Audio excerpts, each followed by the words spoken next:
we talking about today? Well, I thought we could talk about contracting. Got an overview of the wide scope of contracting.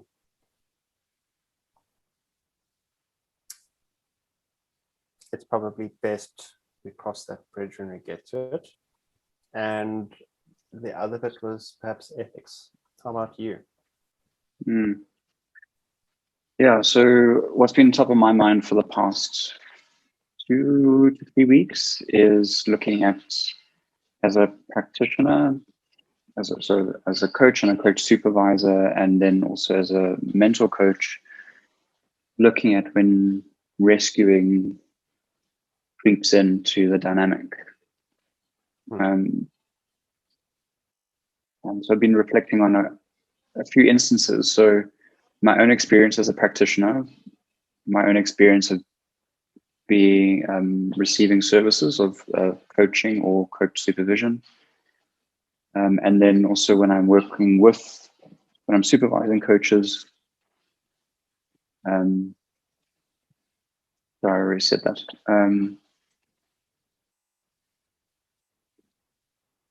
The last bit was in social life, seeing when people,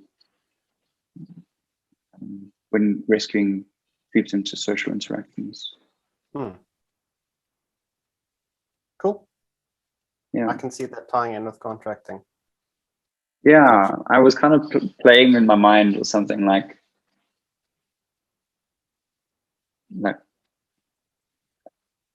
are you a contract rescuer? Like, sort of contract killer, a contract rescuer? I don't think that would make a good movie. But anyway, okay, so where do you want to start? My sense is to start with the contracting parts, because I think that would be an interesting base, and see what comes out of that, and see if rescuing does fit into our discussion today naturally. Okay. So I was supervising a client recently, and the matter of contracting came up, and I realized how wide in scope that topic is. And it's a fundamental aspect of coaching practice and supervision practice.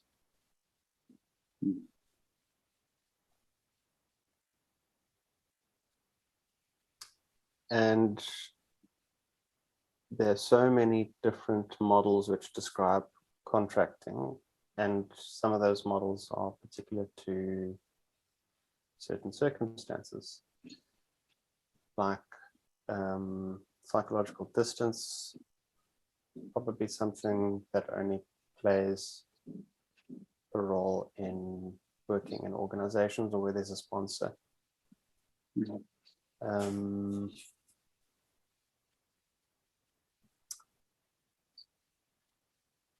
Multi-party contracting, the same. And thinking about 3 different elements of a contract: procedural, professional, and psychological. I think would describe all contracts. So there's so many different ways of looking at what is happening in the contracting space, depending on what those circumstances are, what the topic is, the makeup of the client, makeup of the practitioner. And it's surprising to me that there's not more literature that addresses contracting specifically.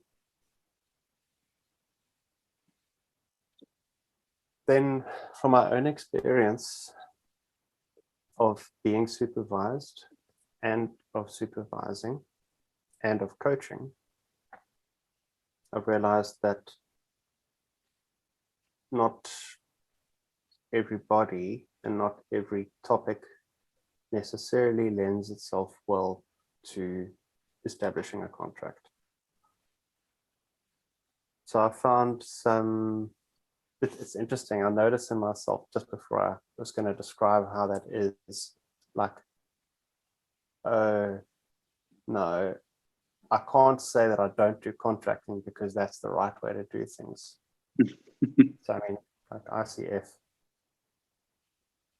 it has in its core competencies its own language describing contracting, and it's a fundamental aspect of transactional analysis work. But so regardless of what the right way is to do it or the theoretical way, I found a number of clients where contracting just does not necessarily work if you aim to set to start talking about the contract at the beginning of the session. Like often the point at which the conversation about contracting can happen is something that has to emerge from a conversation that's not about contracting. So the client might come to a session really flustered and unable to think straight enough to set a contract. Like some other need most likely is implicitly showing itself,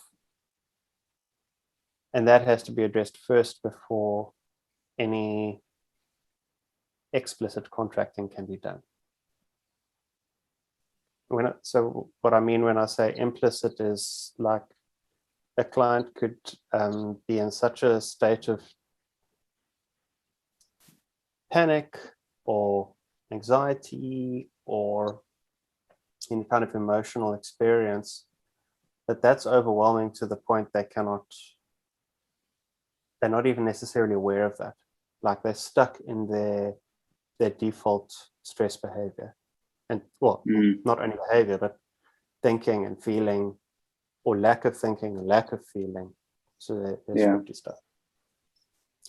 And that's where, as a practitioner, I've said, well, I can see that you're really distressed. How about we do like a breathing exercise or a guided meditation just to get more grounded, to settle, to get in touch with emotions in the body.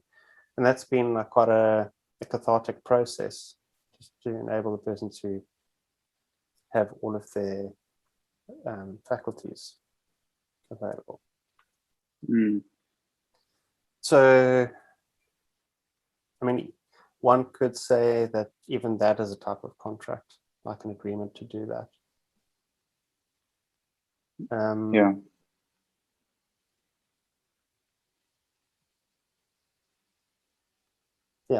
Yeah, I think maybe that's as much as I want to say at the moment, because I've been talking for quite a while.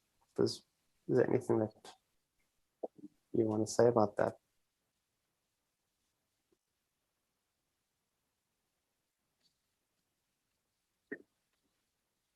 The thing that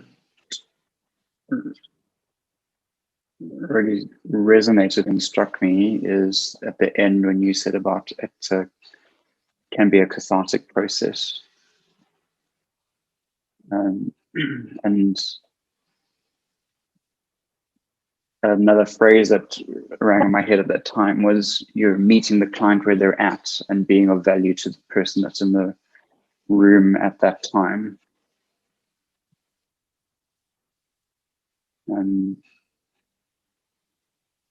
then you said something about, so maybe that is a different kind of contract, or that is contracting or something like that. I think it's one of the most authentic versions of contracting is being able to meet the person where they're at appropriately.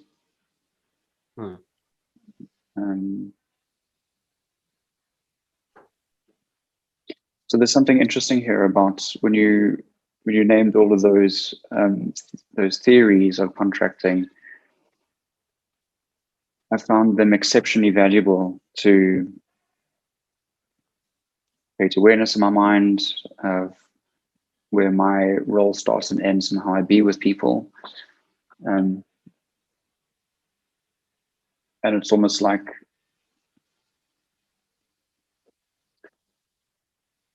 they were really valuable training wheels, and it's okay to start to take the training wheels off because you know the principles, so you can kind of call on them whenever you need. There's something there about like they're essential because they create a safe place for you as a practitioner to be with the client. So if I'm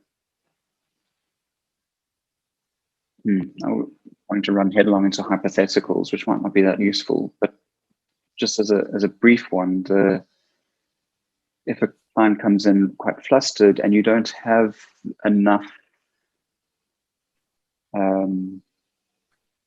resilience in the moment as the practitioner, it can be quite easy to join them in the drama, which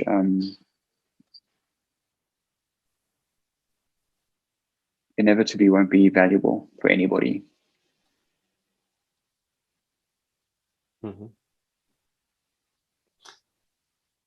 So can I respond? Is there more you want to say on that? So I'm just making some notes as we go.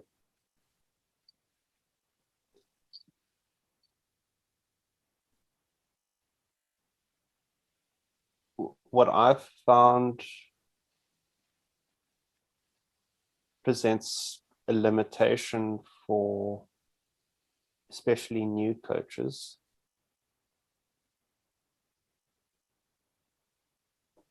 is, and this is something I experienced myself, is the expectation that the coaching client and even the supervision client will come to the session knowing what it is they want to address. And an emphasis on contracting as part of the process, I think, just heightens that expectation.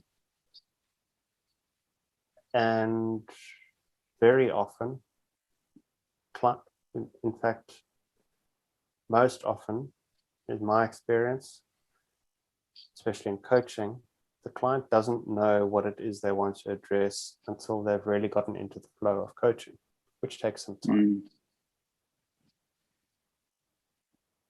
They're experiencing some form of distress or stuckness.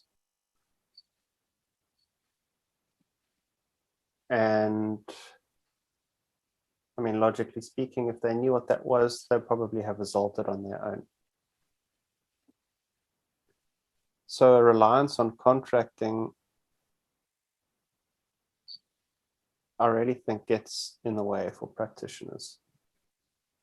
But it's so reliance is extreme, and dismissal of contracting, or like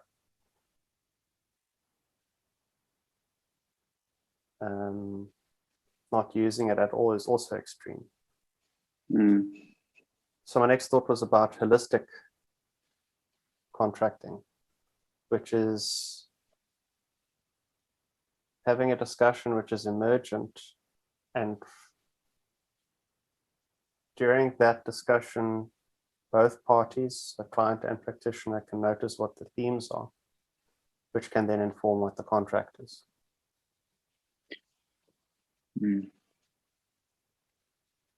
And of course, there may be an element of my own misinterpretation of the theory. Regardless of that, I do feel like theoretically contracting is pushed very hard.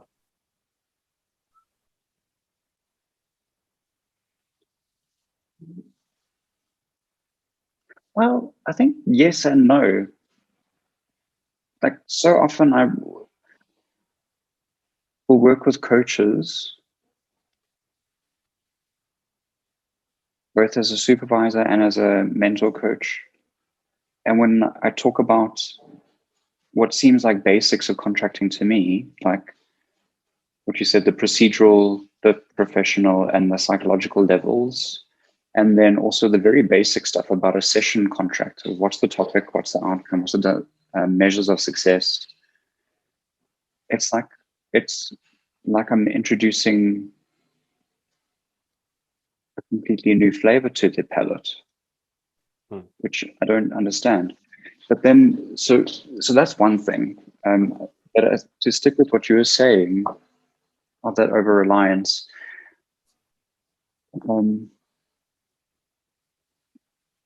what I've noticed as a sort of a very common path is that when you engage in training, either as a coach or a coach supervisor, you're learning with peers, and the first clients are your peers, because you do. I mean, if the most basic element of if a training is worth its weight is, do you actually get to practice in the training? So you're learning to do the stuff with people that are learning to do the stuff.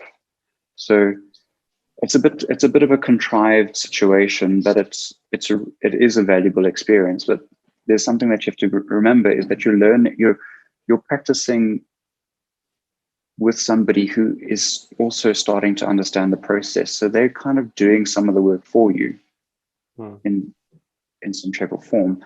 So when you come out of your training program and then you coach or you supervise somebody who's out of that program, so they don't necessarily know the fundamentals of the process, and they're not assisting you in that process, it can be quite disorienting. You go like, well, none of my practice clients ever presented like this. What is this person doing now? Why aren't they playing the game right?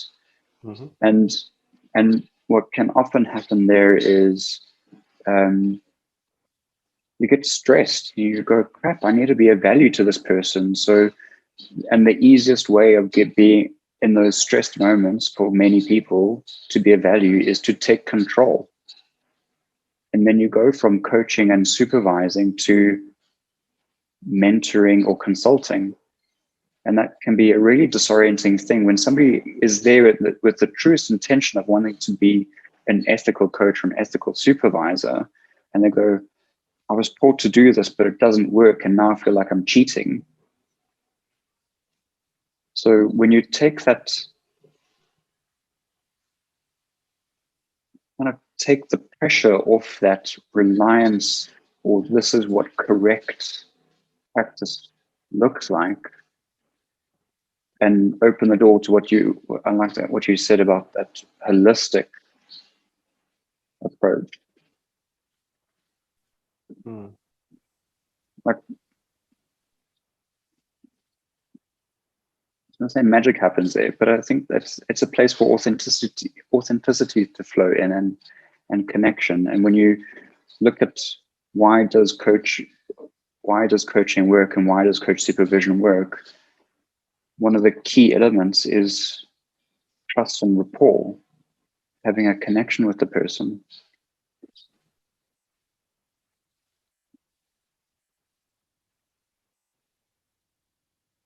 Okay. So the first mantra that comes to mind when you say have rapport, connection, and trust with the person you're working with is to coach the person, not the topic. So when you have that connection, you transcend the competency, because you're not thinking about the competency. You're not relying on it, or set of competencies, whatever. You are, but it's also useful to know what those competencies are in that connection. So I want to speak to the phrase you mentioned about having a contrived training environment. And I think that's a necessary evil, but it has consequences. So thinking back to the flying training environment, and being mindful that the stakes there are different to what they are in coaching, potentially.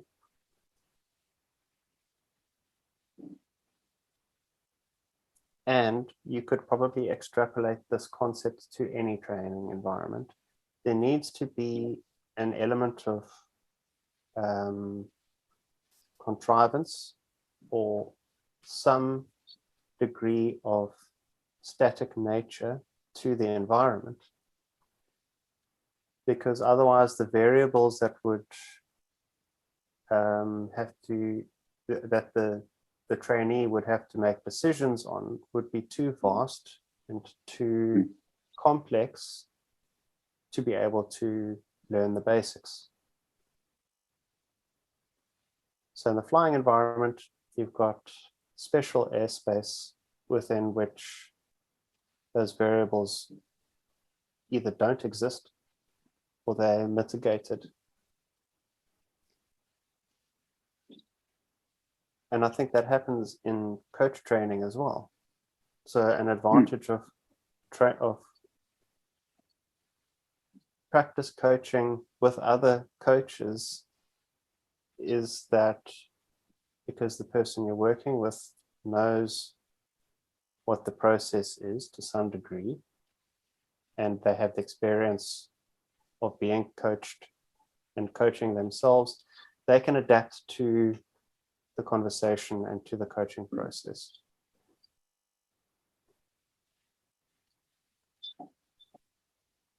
So, notwithstanding the fact I said contracting is overemphasized a few minutes ago, that is something I emphasize when I'm mentoring coaches in training. Because it is a fundamental aspect of coaching and supervision. Yeah.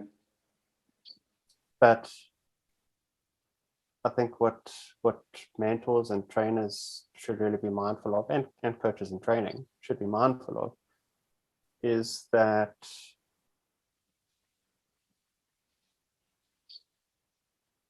there's a huge disadvantage to adapting one's practice to a training environment. Because then when you're in the real world, you can't apply the expectations that you have as a practitioner towards a static environment to a dynamic environment. So in a static environment, I'll give an example. In a static environment, there's an expectation that you come to the training session with a specific topic from both the coach and the person being coached. And that builds up an expectation that in the real world it's going to work like that. Yeah. And when it doesn't work like that in the real world, the coach gets the hell in with the client, or there's some frustration, or there's a lack of that rapport. Because you're not living up to my expectations as the client. So you're focusing on practicing the competency as opposed to connecting with the person. But I see that as synonymous with holistic contracting. It's not one or the other. It's all of them, all of the competencies happening together at the same time. Yeah. So it's unfortunate that in the list of competencies, contracting necessarily comes at or close to the beginning. So it gives an impression that the competencies need to happen in a linear fashion as opposed to an holistic fashion. Yeah. Yeah. I got, so a picture that was coming to my mind was putting lab rats into a labyrinth, and eventually when it learns how to get through the labyrinth, it goes, okay, this is the process. This is how I go in. This is how I navigate to the piece of cheese at the end, or little snack at the end. And realizing that coaching isn't linear. The process, using your language now, the process isn't linear. It's a, and I suppose that's a, like you were pointing out with the competencies, they are numbered. So it does immediately look like they're sequential.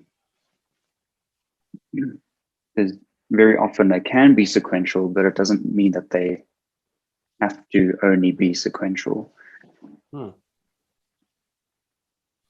Yeah.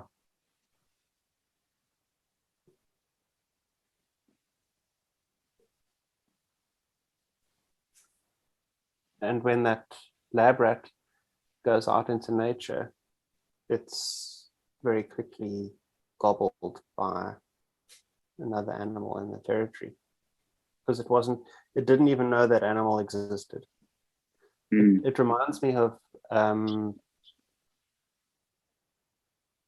Brett Weinstein and Heather Hyang talking about how viruses not created, but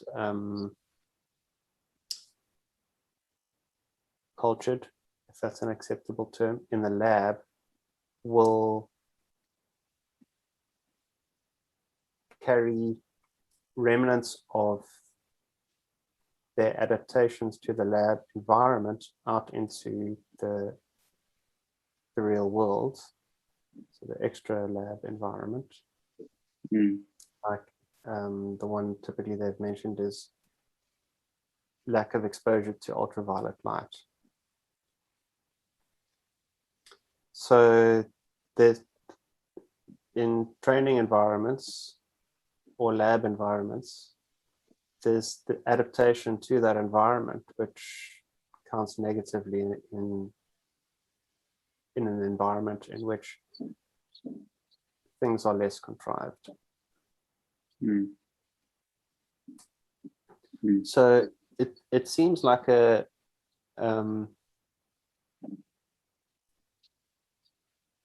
necessary and short-term evil to have the static environment, but the modality which that trainee experiences or is part of is also tailored to that environment, and that's mentor coaching. So it's based on competencies. And then, at least I think within the model that you and I practice in, mentor coaching happens then, and then once training is complete, then once the competencies are well enough under the coach's belt, they can start to engage in supervision. And that's a necessarily differently structured modality. So then it's a focus on the relationship. And I can, as I say that, immediately see the connection then with what you were saying earlier about connecting to the person as opposed to practicing the competency. Yeah. Yeah. I remember in my own process journey of coaching, going from loving the competency framework because it gave me something to hold on to, and then moving into a place of hating the competency framework because I felt stuck by it, and then engaging in my own professional development, so in supervision and also receiving additional mentor coaching, helping to reacquaint myself and redefine how I was holding the competency framework. And instead of seeing that I'd slipped into seeing it as a tick box, and that felt static and stuck in a dynamic environment, and realizing they're not tick boxes, they're there to enable. Yeah, they're there to enable. And then once I started to play with that more, felt far more dynamic again. But dynamic with feet firmly on the ground.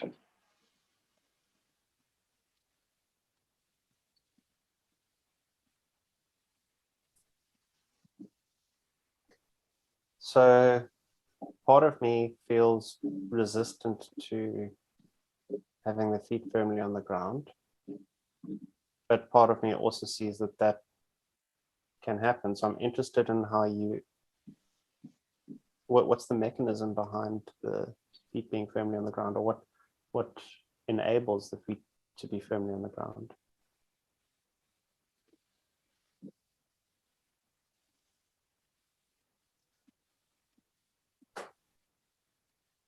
The two things that come to mind is trusting a process and trusting myself in a process. I have a question there. What would be the opposite of trusting the process? So that hypothetical that I named earlier of getting into a coaching session and the client isn't playing the game properly. So I panic as a practitioner and start to take control. So my panic is not trusting that contracting works and starting to be dubious about if coaching even works in the real world, outside of the training room.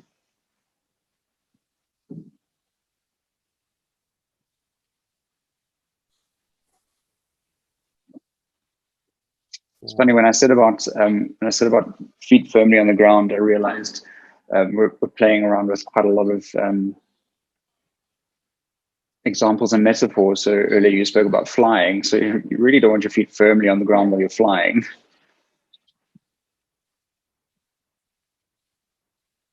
But it's something about confidence, confidence and trust of being able to respond appropriately.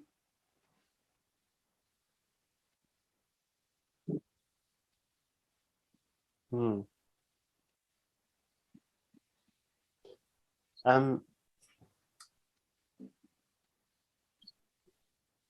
hope you'll excuse me referring to something that I've written myself on the subject.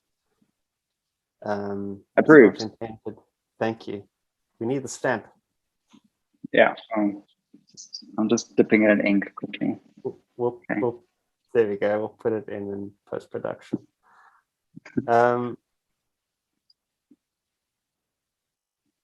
So it's not intended as a plug. I'm just borrowing the thinking from what I wrote.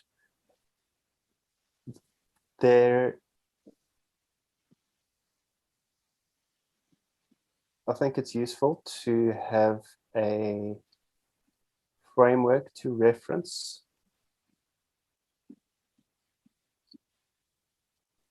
so that people know what best practices are and to keep themselves and clients safe,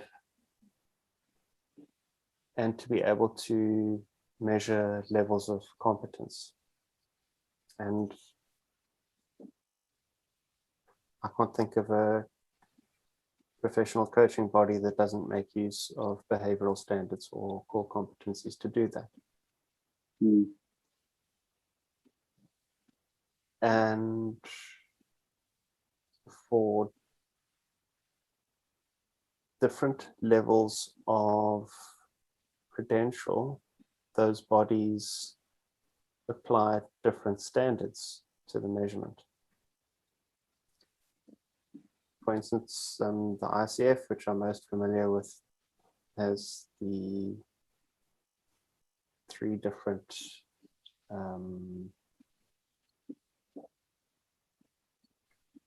levels of credential, and you can find on their website what the coach must be seen to be doing and must not be seen to be doing to meet those levels of credential. Mm. And also there are the PCC markers, which I'm still struggling to place or find a place for. I mean, I find them useful, but you've got the bare bones competencies, then you've got the different ways of measuring where a coach falls within those competencies, and then you've also got the PCC markers, which in my mind kind of sits outside of that initial framework. And I'm not aware of MCC markers. They aren't. No. So the reference framework, regardless of one's level of experience or competence, is the same. The core competencies, they don't exist in a different form for any level of credential. And my problem with that is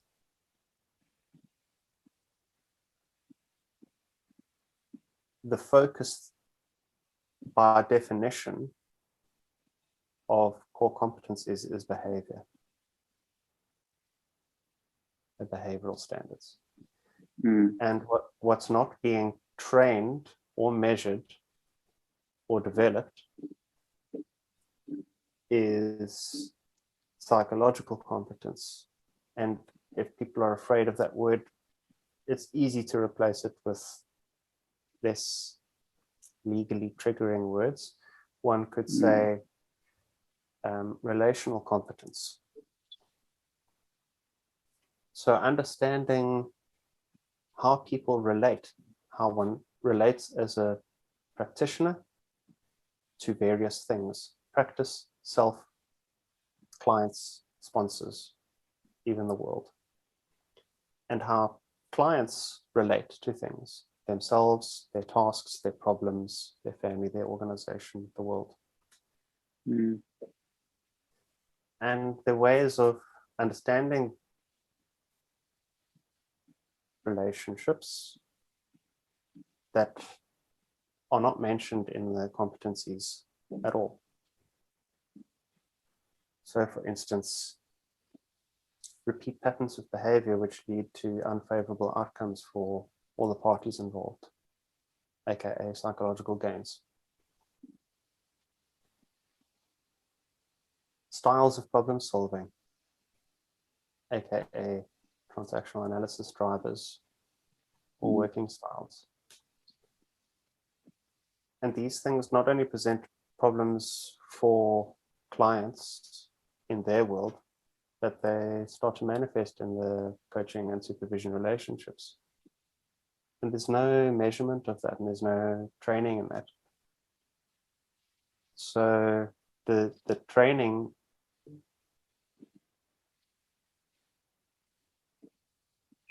that is focused primarily on behavioral standards, I think, has its place to kind of make people safe enough and to give them some guidelines for how they practice. But it also has, it's good enough for the lab environment, but it's not good enough necessarily for the real world.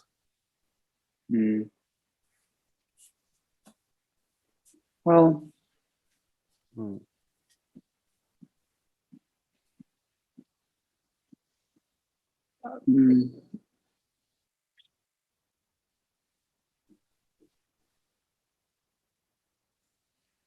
I suppose it's funny because you said it's good enough for the lab environment, but maybe not for the world. That really stuck in me, but then like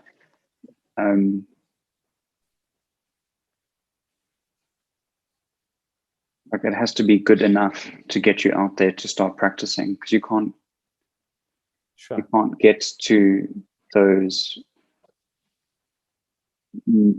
really relational, nuanced, skillful place without practice, without getting out there and doing it. You need to get your At hands least it's dirty. true. Yeah. Yeah. Yeah. So I'm certainly not advocating for one or the other. Yeah. But what I think is useful is to be mindful of the limitations of the different modalities. Yeah.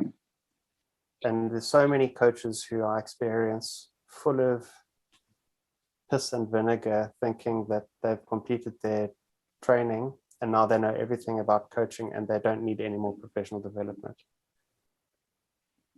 I remember asking one coach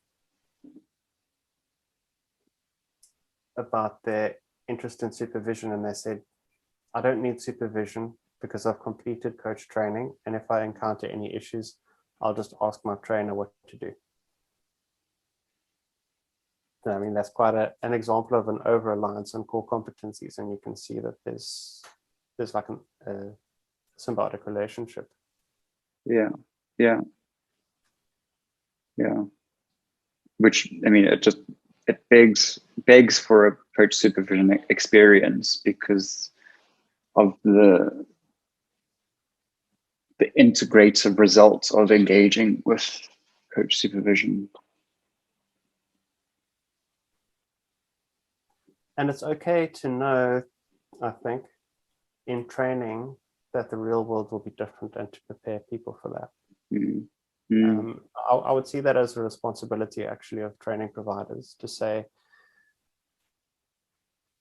the frameworks that we're going to work with here, whether it's how to do executive coaching or business coaching or life coaching, or focused on the ICF core competencies, is useful for you now. And afterwards, we encourage you to do supervision. And supervision is about relationships. Yeah, I think, but and even more so than that is to be even more clear that at the end of your coach training, there'll be more often than not some level of evaluation or assessment of your ability to demonstrate those competencies,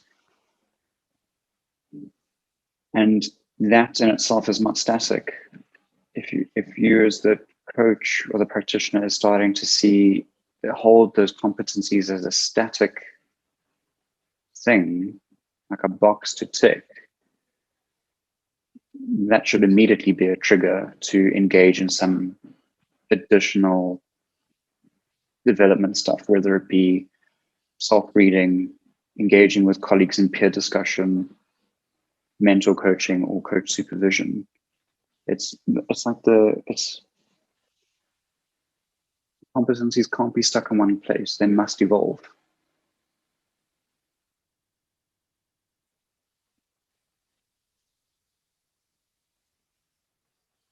Can you say more on that? Because I don't think I fully understand you.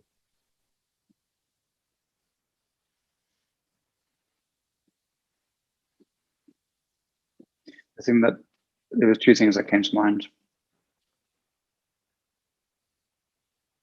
David Clutterbuck wrote a relatively light-hearted essay a few years ago about how he sees a coaching process. And he mapped out the process. And the very last thing that he said was, this is how I see it now. And if it hasn't evolved by next week, I'll be very disappointed in myself.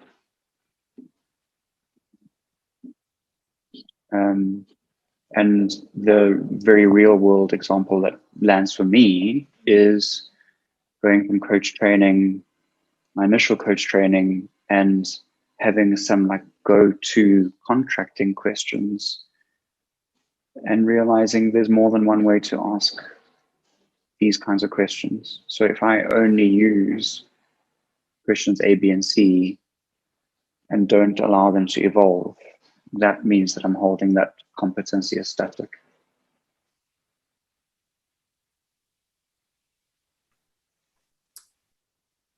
Okay, it is clear to me. I'm mindful of our time. Hmm.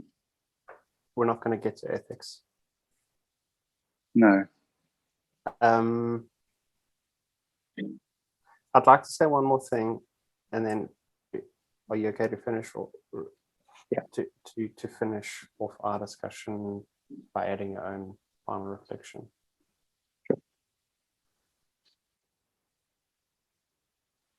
The starting with the competencies is kind of like having something leading you through a process. It's guiding you. It's ahead of you in the journey. It's like a lantern that you hold as you walk along. Mm. And it's useful. And I'm not saying that lantern ever has to not be in front of you. But there's also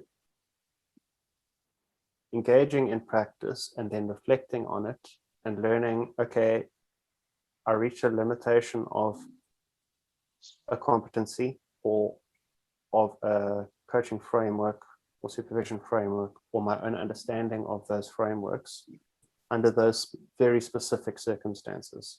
So the client demographic, the topic, where that client was at that moment in time, where you were in that moment of time, how the world was. Infinite variables, really. And realizing, okay, let me calibrate whatever needs calibration so that I'm more equipped next time. Because when you're calibrating, you're creating more options. You're realizing limitations, but you also perhaps realize new interpretations of what you understood or of what you perceived in that moment. So next time you encounter even a completely different set of variables, you got a bit of expertise now, or no, not expertise, experience, wisdom. Probably wisdom is the best. And then you're able to respond to that in a less limited way. For me, that is mentor coaching and supervision. Yeah. That's all. Yeah. For me. I think on a light way for me to end off is another metaphor that has stuck in my mind in this discussion is, so you spoke about learning to fly, and what immediately popped in my head was learning how to park a car. And like just parking lots where there aren't people, there are only like plastic bollards or something, and your instructor is standing outside of the car and windows are open and saying like turn now, and you're parking on a flat surface, and then you go out and you park and you have to park, and there's rush hour traffic trying to get past you, and you realize parallel parking isn't just you alone with plastic bollards, but you know, and you've got someone skills shouting at you, come this way, give me my $5 or whatever. It's a dynamic environment, but you know the skills, so it's learning how to give yourself the space and time to practice the skill in a dynamic environment.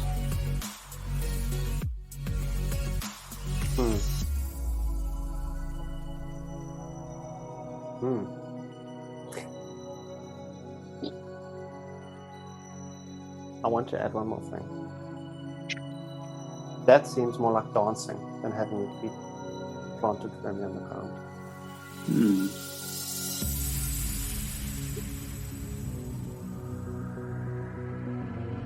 That's enough for today. Yeah, that was good. Thank you. Cool.